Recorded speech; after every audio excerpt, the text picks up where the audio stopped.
Alam nyo, kung gusto nyo ng masaya and thrilling na relationship, date an Aquarius. Kasi nasa Aquarius na lahat ang ugali ng isang tao. Eto, fun fact about Aquarius. Yung mga Aquarius, astig mga yan, maangas yan, matigas yan. Pag nakita mo yan, parang parang manhid yan eh. Pero ang totoo niyan, sobrang soft nila sa loob. Sobrang soft nila, legit.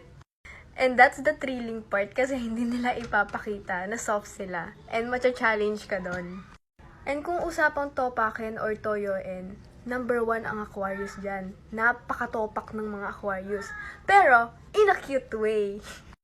Pero ito tandaan mo, kapag yung Aquarius tinotopak, isa lang ibig sabihin yan. Gusto niya ng lambing. Eto next, sobrang ma-effort ang mga Aquarius. Gagawin lahat nila para sa mahal nila. Alam ng mga Aquarius yan, alam nila kung gaano sila ka-effort. Eto, tandaan nyo to. Once na nag-commit na ang Aquarius, once na nagmahal na yung Aquarius, asahan mo, wala ka ng kaagaw. Kasi, magpo-focus sa'yo ang isang Aquarius and hindi na siya ma-attract sa iba kasi ikaw lang talaga. Ganyan ang Aquarius.